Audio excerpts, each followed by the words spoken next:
London did not wait for permission to gossip. It fed on tension, it inhaled scandal, and it sharpened its teeth whenever desire entered a room. By the third day after the ball, the whispers had evolved. They were no longer asking if Seraphina Ashford and Lucien Blackthorne had danced. They were asking how long it would take before she fell.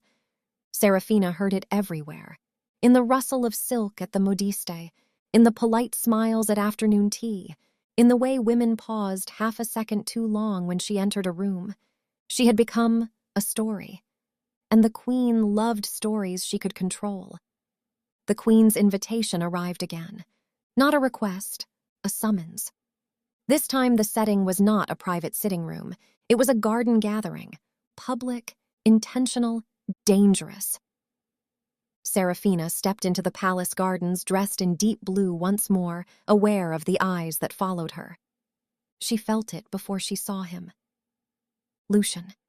He stood across the lawn, speaking lazily to a group of men who pretended not to envy him. But his gaze was not on them. It was on her. Slow, unapologetic, claiming. Seraphina forced herself to look away first. She would not give him that satisfaction. The Queen's voice rang through the gathering. "Lady Seraphina!" The crowd parted. Seraphina curtsied gracefully. "Your Majesty." The Queen smiled. "Walk with me." They moved along the gravel path, the Tun watching every step. "You are adapting well," the Queen said lightly. Seraphina kept her tone neutral. "I was not aware I was being tested." The Queen smiled. "Everyone is being tested." She paused beside a fountain. "And Lord Blackthorne?" Seraphina's pulse betrayed her again. "He has not misbehaved?" The Queen's gaze sharpened. "That was not my question." Seraphina lifted her chin. "He has not crossed any line I did not allow." The Queen studied her. "And have you allowed many?" Seraphina held her silence. The Queen's lips curved. "Good." She stepped back. "Let us see how well you perform under pressure." Seraphina barely had time to process that sentence before she felt it. Lucien's presence behind her. Close, too close. "You look like you're being interrogated," he murmured softly. Seraphina did not turn. "You should not stand so near me." "And yet I am." His breath brushed the back of her neck. The heat of him traveled down her spine like a whispered promise. "You enjoy provoking me," she said calmly. Lucien stepped to her side. "No. His eyes moved over her slowly. I enjoy watching you try not to react." Seraphina's composure cracked for half a second. Lucien noticed. Of course he noticed. "You shouldn't have come," she said quietly. Lucien tilted his head. "Why? Because you're afraid?" Seraphina's jaw tightened. "I am not afraid of you." Lucien leaned closer. "You should be." Before she could respond, another voice interrupted. "Lord Blackthorne." A tall, impeccably dressed man approached. Lord Harrington, young, wealthy, approved by mothers. Lucien's expression cooled instantly.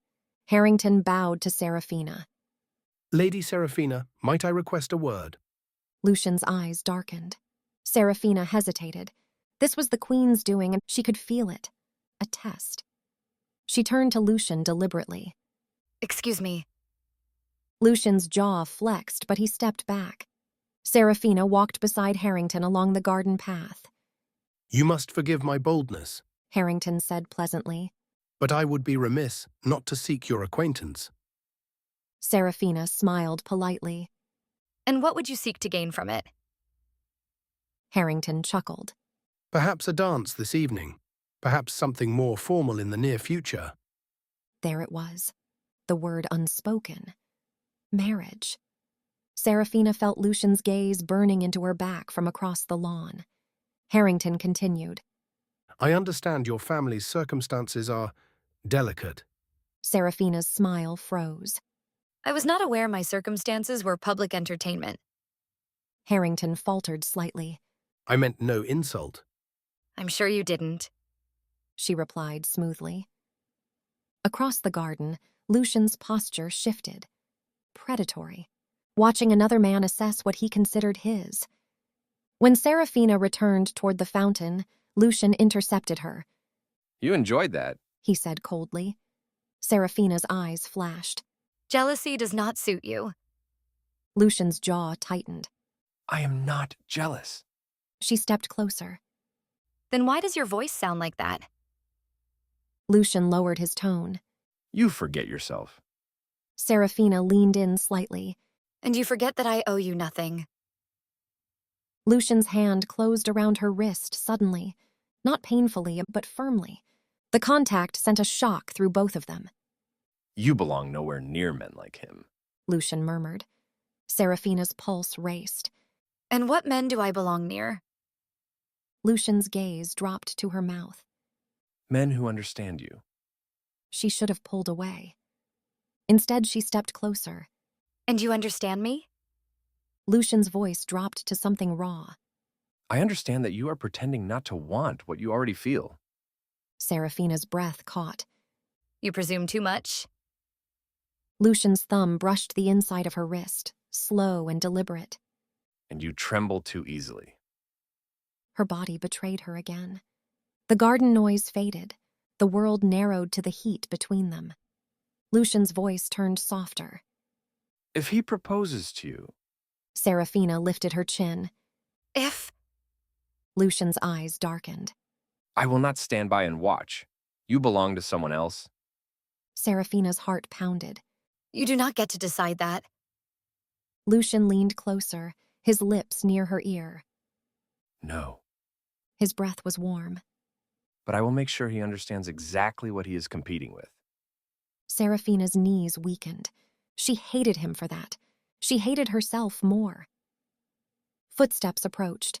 Lucien released her instantly, stepping back into polished composure. The queen watched from across the garden. Satisfied, the game was working. That evening, London hosted another gathering. More music, more wine, more eyes. Harrington asked for Seraphina's dance first. Lucien watched. Every turn, every touch, every polite smile. Seraphina felt his stare like a brand. When the dance ended, Harrington bowed. I would be honored to call on your family tomorrow. There it was. The line. The step toward proposal.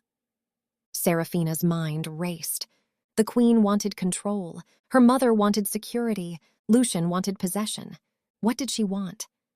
Before she could answer, Lucien appeared at her side. May I? Harrington hesitated. Lucien's gaze was unblinking. After a tense second, Harrington stepped back. Lucien led her onto the floor without asking permission.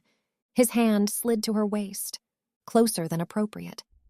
Are you truly considering him? He asked quietly. Seraphina's voice was steady. Perhaps I am. Lucien's grip tightened. You would be bored within a week. And you would ruin me within a day. She shot back. Lucien's eyes flared. Yes. The honesty startled her. He leaned in slightly. And you would enjoy every second. Seraphina's breath faltered. The music slowed. The distance between them vanished. His thumb traced the curve of her waist, subtle but intentional. You are playing a dangerous game, she whispered. Lucien's lips brushed near her temple. I have never lost. Seraphina's voice was soft. There is a first time for everything. Lucien's gaze dropped to her mouth. Then break me. Her heart stopped. The music ended. The room applauded. Lucien did not release her immediately, and everyone saw. Whispers erupted like sparks. Across the room, Harrington's expression hardened. Across the balcony, the queen smiled. The scandal was no longer a rumor. It was visible, and by morning, it would be unstoppable.